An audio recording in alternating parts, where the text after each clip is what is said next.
abrí un libro que tenía ahí accidentalmente, la biografía de Gutiérrez Ledón, maravillosa, por cierto.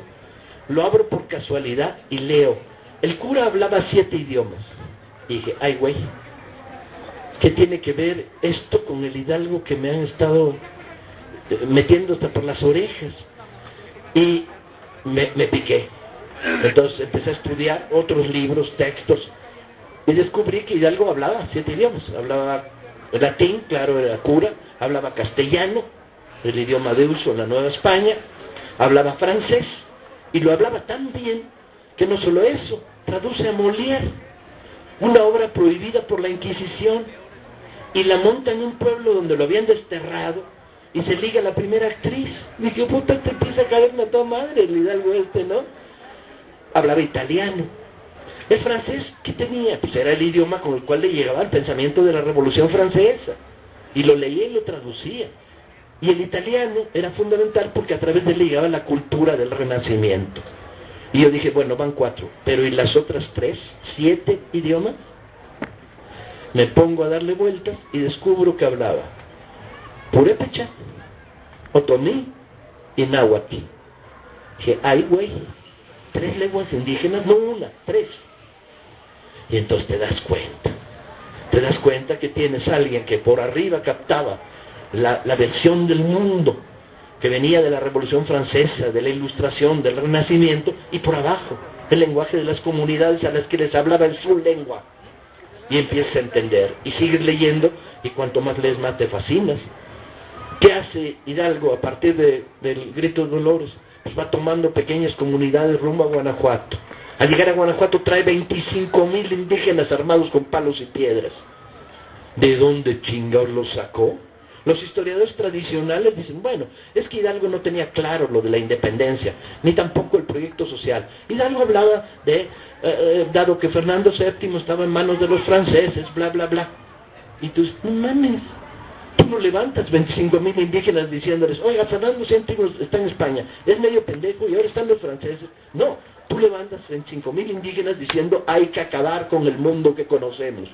Tomen las tierras, apropiense de las trojes, ábranlas, repartan la producción, quemen las minas, cierren las minas donde se practica el trabajo esclavo, liberen las cadenas. Es la revolución. Al llegar a Guanajuato está el río de los Conejos, y en el río de los Conejos, piedra de río, está seco, y la horda de Hidalgo pues, se carga de piedras. La Lóndiga, ¿la conocen? Los que la conocen tienen unos muros de este tamaño, y con espigueras, y en el techo pones 30 tiradores y no hay quien se acerque a 50 metros. Bueno, para tirar una piedra hay que ponerte a 30 metros. Ese ejército, dice, que nubló el cielo de la pedriza que les metieron a los gachupines y los obligó a bajar del techo y así atacar la puerta. Estás hablando de una revolución. Estás hablando de la independencia como un fenómeno profundamente revolucionario, de transformación de las injusticias. Y lees, y lees, y lees, y cuanto más lees, más te cae bien el cura. ¿Sí? Porque de repente descubres que lo primero que hace cuando toma una ciudad es abrir las puertas de las cárceles. ¿Y qué dice? Dice siempre, y todos los testimonios son coincidentes, dice, hijos míos, salir. Su justicia, la de ellos, no es nuestra justicia.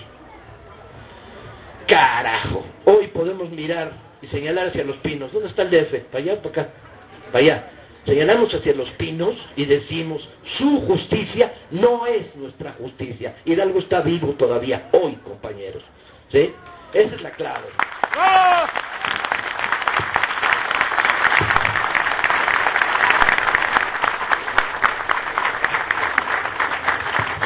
Provoqué este aplauso para que me dejaran echarme un trago de Coca-Cola y fumar un cigarro. A pesar de la gripe, soy más listo de lo que parezco.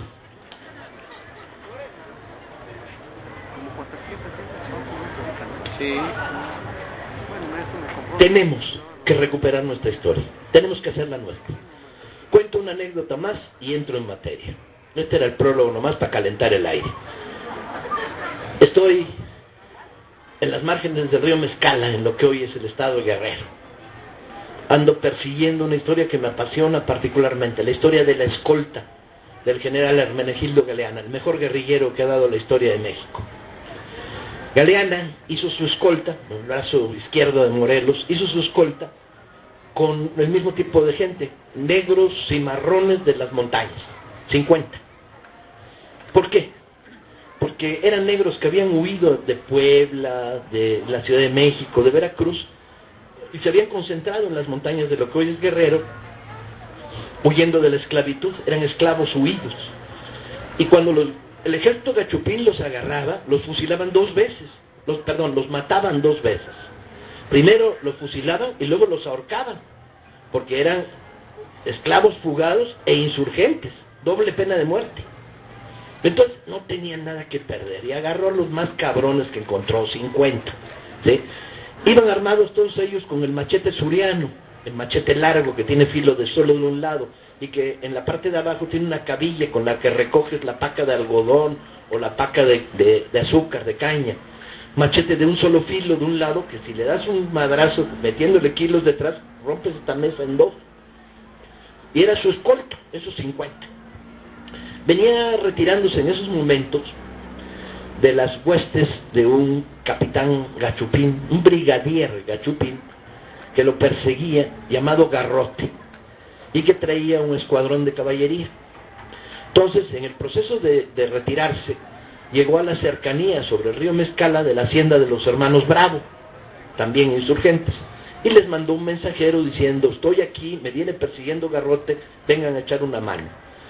Tendió su hamaca en el borde del Mezcala, se acostó en ella y les dijo a su escolta: muchachos, échense una nadada.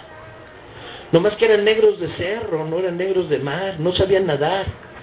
Entonces los negros sonrieron, se encueraron y se metieron en lo bajito y se pusieron de rodillas o en cuclillas, clavaron el machete en la arena y agarraditos del machete, no va a ser que se los lleve la corriente, pues empezaron ahí con el cuello afuera nada más a dar vueltecitas. Si ustedes se imaginan la imagen, pues ven el recodo del Mezcala, 50 cabecitas de negros ahí moviéndose en la corriente, ¿no? Agarraditos de su machete, nomás que el machete nomás se veía el mango. Y entonces aparecen en el otro lado del río las huestes del brigadier Garrote. Y tararara, las cornetas, y órale, se meten al río en carga. ¿Y qué pasa? Se levantan 50 negros encuerados con unos pinches machetones de este pelo y se cagaron los gachupines, se pararon y dieron la vuelta. La historia está fundamentada y documentada. Hay por lo menos 2 testimonios de cómo la aparición en medio de las aguas de 50 negros encuerados armados con bachote los hizo correr. Llegaron las tropas de los Bravo y los persiguieron casi hasta Chilpancingo.